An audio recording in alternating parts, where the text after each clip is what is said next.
Imagine this. You are a 7-year-old boy playing in your small Christian village somewhere in the Balkans. Suddenly, officials from the Ottoman Empire appear at your door. They are not here for grain, gold, or taxes. They are here for you. From that moment on, you will never see your family again. The Ottoman Empire ruled for more than 6 centuries. It stretched across 3 continents and dictated the lives of millions. People usually remember its grand mosques, powerful sultans, and military genius. But behind the glittering palaces and glorious victories was a much darker story. A story so disturbing that even witnesses of the time struggled to describe it. These were not random events or cultural misunderstandings. They were official policies. Sexuality itself was turned into a weapon used to dominate, exploit, and terrify. What you are about to hear is based on Ottoman archives, eyewitness reports from diplomats and travelers, and archaeological findings. Together they reveal how the empire used the most intimate parts of human life to maintain control. This was not a collection of isolated abuses. It was a machine, carefully designed and organized. The Ottomans documented everything. They kept records on child abductions, on castration centers, and on the slave markets that functioned like industries. Many of these documents still sit in archives today, waiting for historians brave enough to study them. Before we continue, if you enjoy uncovering dark and forgotten history, please consider subscribing and sharing where you're watching from. It helps us create more stories like this. Now, let's begin with one of the most psychologically devastating systems of all. The devshirme, better known as the child levy, or the blood tax. Every few years, Ottoman officials marched through Christian villages. They called it collecting. But they weren't collecting crops or money. They were collecting children. The process was terrifyingly efficient. Officials arrived with detailed registers. How many families lived in each village, how many boys were the right age, and when the last levy had taken place. Children were tracked like livestock. Boys between 7 and 20 were targeted, though the preference was for much younger ages. Some records even describe toddlers just 4 years old being ripped from their mother's arms. For the empire's administrators, the screams and tears were nothing more than part of the cost of governance. The selection was cold and methodical. Each boy was inspected like a horse at a market, his health, intelligence, and physique measured carefully. But here is what made this practice especially horrific. These children were not being sent to die in fields or mines. They were being taken to serve the empire in the most intimate personal ways. The brightest and most handsome were sent to the palace. There they were converted to Islam, renamed and trained to serve the Sultan directly. This was not only about gaining loyal servants, it was about complete psychological reconstruction.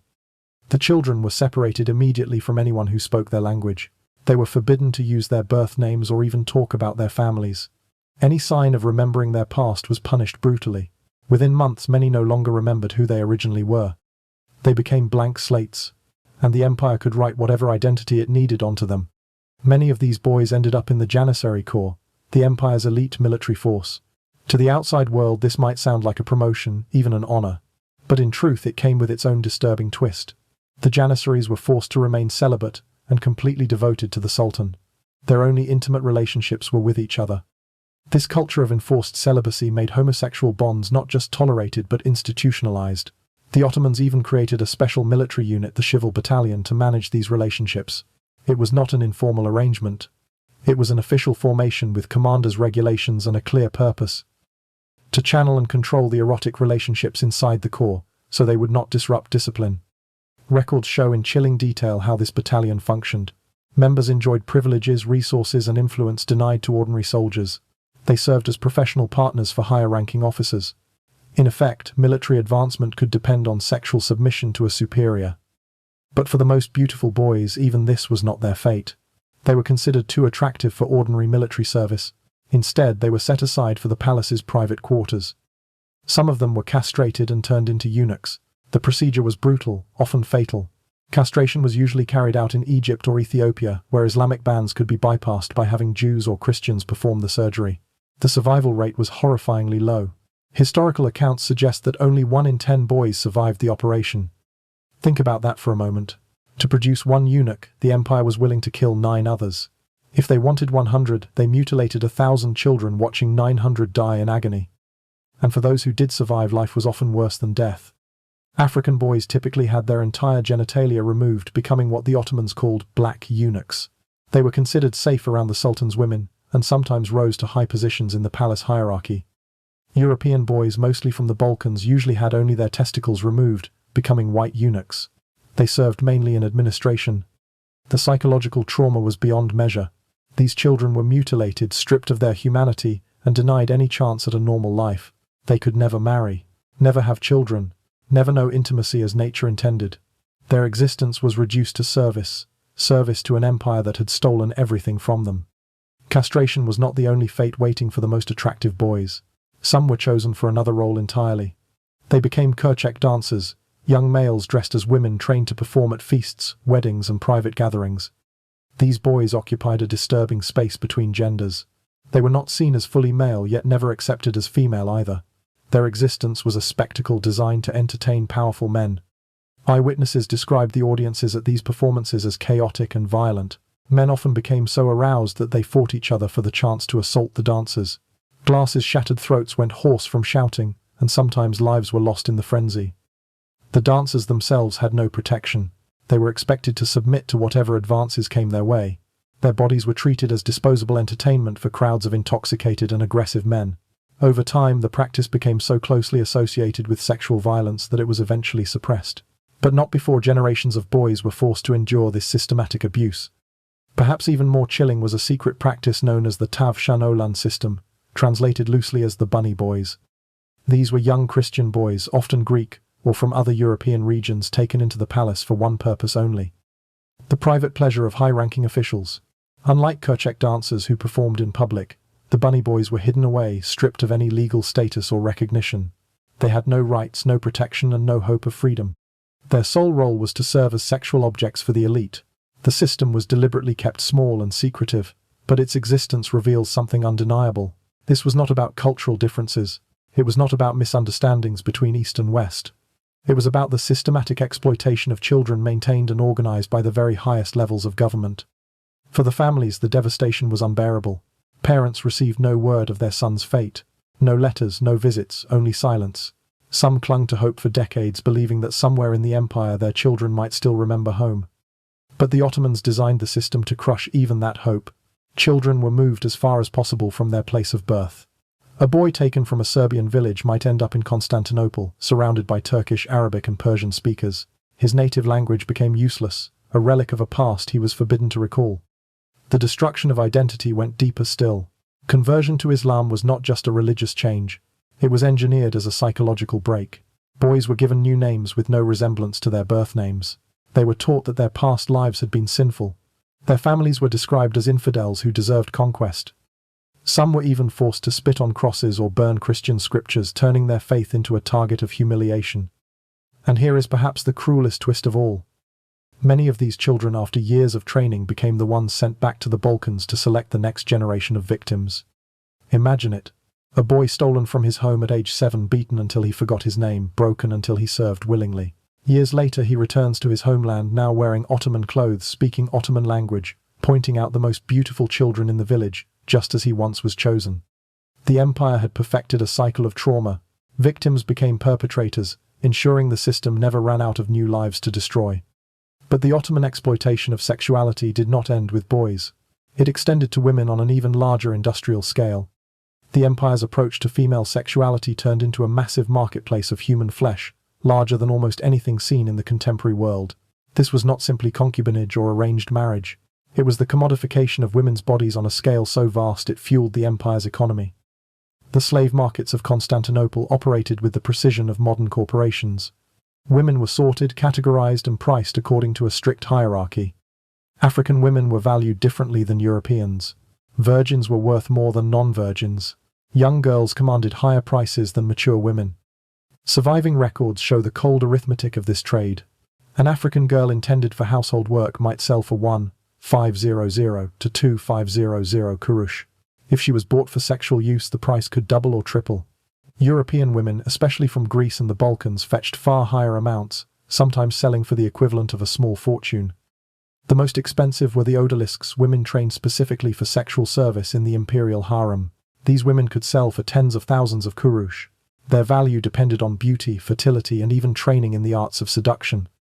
The Ottomans established training facilities where captured women were taught massage, music, and sexual performance, transforming traumatized captives into polished commodities. But the numbers only tell part of the story. Behind every transaction was a life torn apart. A woman stripped from her family, robbed of her name, reduced to a body for purchase. Legally, these women had no protection. A master could use his female slave sexually without consequence. If she became pregnant, her child belonged to him entirely. He could keep the baby, sell it, or kill it. The law recognized no rights for the mother or child. The scale was staggering. Constantinople alone housed hundreds of thousands of enslaved women at any given time. Expansion into Africa, the Caucasus, and Eastern Europe was driven partly by the endless demand for fresh captives. Military campaigns were planned, not only for territory but for people, calculating how many women could be taken with each conquest. And inside the harems, life was far from the glamorous fantasy we often imagine. The common picture is of luxurious chambers filled with pampered concubines. The reality was far darker. Most women lived in constant fear. They competed desperately for scraps of attention that might elevate them from slave to favored companion. The competition was deliberately encouraged. Women were pitted against each other, forced to perform degrading acts to stand out. Those who failed could be beaten, starved, or even executed. The harem was not a sanctuary. It was a battlefield. Alliances formed and broke quickly. Spies and informants reported every word. Natural bonds between women, sisterhood, solidarity, were corrupted into weapons of betrayal. And for children born into this world, the outcome was often fatal. Records show that infanticide was common, especially for children of African mothers. Mixed-race infants were frequently killed at birth. Observers noted the absence of such children in Constantinople, despite the obvious presence of thousands of African women kept as concubines.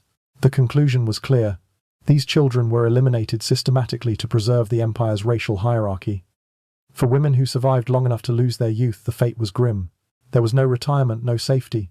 They might be sold to brothels, abandoned on the streets, or simply executed to make way for younger replacements. The empire had built a system where even the most private aspects of life, love, family, intimacy, were turned into weapons of domination. The horror did not end with harems or secret palace systems. The Ottomans also weaponized sexual violence in public, turning it into a form of entertainment. Executions were not always meant to punish in silence. They were often staged as theatrical events where sexual humiliation was the main attraction. Criminals accused of sexual offenses faced punishments that mirrored their crimes in the most degrading ways. But the empire went further. These punishments became festivals, drawing large crowds eager for spectacle. People shouted suggestions from the audience. They placed bets on how long the condemned would survive. Human suffering became a sport. This reveals a society where sexual violence was not only normalized but celebrated. Rape was not simply a crime, it was a tool of governance, a demonstration of power, and a form of mass entertainment. The legal codes did not merely allow this. They regulated it. Detailed procedures outlined how torture should be conducted to maximize both pain and spectacle. Archaeological digs at former execution sites confirm these accounts. Human remains show signs of systematic mutilation far beyond what would be required to kill. Bodies were deliberately violated to erase sexual identity before death. The empire had perfected the use of sexuality as the ultimate weapon of degradation. But perhaps the most frightening legacy was not the violence itself. It was the way society accepted it as normal. Children grew up surrounded by human trafficking. They saw people bought and sold like animals. They watched punishments designed around sexual humiliation. For them, this was not shocking. It was everyday life. Entire generations were raised to see sexual exploitation as part of the natural order. The educational system reinforced this. Religious lessons taught that enslaving non-believers was a duty to God. Using their bodies was portrayed as a divine reward. To resist these practices was framed as resisting God himself. This indoctrination ensured that each new generation would continue the cycle just as their parents had. The psychological effects went far beyond the immediate victims. Families lived in constant terror that their children might be taken. In desperation, some parents scarred their own sons or daughters, cutting their faces, breaking their teeth, or even maiming them to make them less desirable to Ottoman collectors. Imagine the anguish. Parents forced to wound their own children, believing it was the only way to save them from worse. Economically, sexual exploitation was not a side business. It was a pillar of imperial finance. The slave trade generated revenue that funded armies, built palaces, and kept the administrative machine running. Trade routes were established specifically for human trafficking. Diplomatic treaties often included clauses about the exchange of slaves. Military campaigns were calculated not just for land, but for the number of captives that could be seized and sold. The empire built an entire infrastructure dedicated to turning human sexuality into a commodity. And because the Ottomans were meticulous record keepers, the evidence is undeniable. They kept ledgers listing the ages, prices, and origins of enslaved people. They inventoried harem women as though they were furniture. Officials wrote letters discussing the sexual preferences of their superiors and how to meet them through new acquisitions. These records still exist in archives across Turkey today. They are chilling in their detail. To the bureaucrats who wrote them, nothing was shameful. It was simply administration. The international response to all this was deeply compromised. Foreign ambassadors reported what they saw. They described the horrors in detail, but they framed them as cultural practices, not crimes. Why? Because intervening would have threatened trade. European powers were making fortunes from Ottoman markets and shipping routes. The suffering of enslaved children and women was considered less important than maintaining commercial ties. As a result, the empire's influence spread far beyond its borders. Client states and trading partners adopted similar customs. The systematic exploitation of sexuality was seen as sophisticated population management. Other powers copied it, spreading Ottoman-style sexual violence across regions far outside the empire itself. Even as the Ottoman state began to collapse in the 19th and 20th centuries, the practices did not vanish. They simply evolved into new forms. The infrastructure remained. The cultural scars remained. The most tragic legacy was the destruction of ordinary human relationships. Children who endured abuse grew up unable to form healthy bonds. Women who survived slavery carried lifelong trauma. Men who took part in the system lost the capacity for intimacy or compassion. The Ottoman system represents one of the clearest examples in history of how power can corrupt every aspect of human experience. This was not a series of accidents. It was not cultural misunderstanding. It was policy, deliberate, organized, and brutally efficient. The empire created an entire civilization built on the systematic destruction of human dignity, and the consequences echoed for centuries. Today, when we look at this dark history, we are forced to ask uncomfortable questions about power, about exploitation, about how easily entire societies can normalize the unthinkable.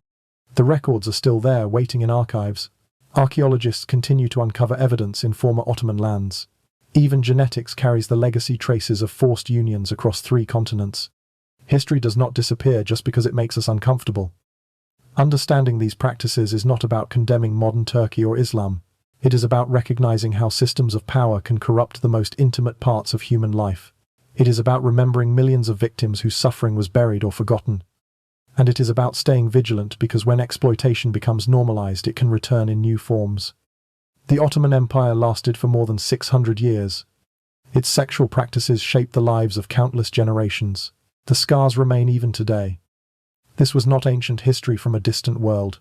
The last Ottoman Sultan was deposed in 1922, within the lifetime of people still alive today. This history is closer than we think. The true horror was not just the brutality. It was the systematic nature, the normalization, the way it became woven into every level of government and society. The empire built a machine for sexual exploitation, and that machine ran with bureaucratic efficiency for centuries. To prevent such systems from rising again, we must study them. We must remember them, and we must affirm always that human dignity is not negotiable. The victims of this system deserve to be remembered. Their pain deserves to be acknowledged. Their humanity deserves to be restored through truth. The story of Ottoman sexual exploitation is not just about the past.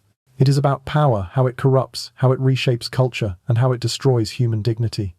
For over 6 centuries, the empire built and maintained a system that turned people into property, children into soldiers, boys into dancers, eunuchs, or playthings, women into commodities ranked and priced like livestock. The cruelty was not random. It was systematic. A machine run with the precision of any military campaign. Carefully documented, carefully regulated, and carefully normalized until ordinary people saw it as natural. And that may be the most terrifying lesson. Because once exploitation becomes normal, once entire generations grow up, seeing it as simply the way things are, the system becomes almost impossible to stop. Victims become perpetrators, trauma is recycled, and human dignity is erased one generation at a time. The Ottoman archives are full of ledgers, receipts, and letters. To the administrators who wrote them, this was routine. Just numbers. Just property. Just policy. But behind every number was a life stolen. A family shattered. A future erased. The psychological scars stretched across centuries. Survivors lived broken lives. Families grieved children who never returned. Entire cultures carried wounds passed silently from one generation to the next. And yet the world largely looked away. European powers that could have intervened chose profit instead. Ambassadors described the horrors but treated them as curiosities, not atrocities. Trade mattered more than human lives. Even after the empire fell, the damage lingered. The structures of exploitation adapted, taking new shapes in new societies. The mindset that people could be bought, sold, and used did not vanish overnight. This is why remembering matters. History does not disappear just because it makes us uncomfortable. It leaves traces in documents, in ruins, in the very DNA of populations spread across 3 continents. When we study these practices, it is not to condemn a modern nation or faith. It is to understand how power can warp morality, how exploitation can be institutionalized, and how fragile civilization really is. The Ottoman Empire's sexual practices remind us that dignity is not optional. It cannot be negotiated, traded, or erased by bureaucratic decree. Every victim of this system deserves to be remembered. Every story deserves to be told, because silence is what allowed it to continue for centuries. The last Ottoman Sultan was deposed in 1922. That is within living memory. This is not ancient history. It is a reminder close to our own time of what happens when humanity is sacrificed for power. The empire's glory is often celebrated, its architecture, its military, its political reach. But behind the gilded palaces and impressive armies was a machine built on suffering.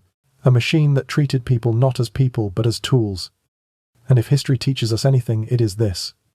Whenever we allow human beings to be reduced to objects, we open the door to cruelty on an unimaginable scale. The victims of the Ottoman system cannot speak for themselves, but their pain, their silence, their stolen lives demand that we remember. We owe them truth. We owe them recognition. We owe them the dignity that was denied to them in life.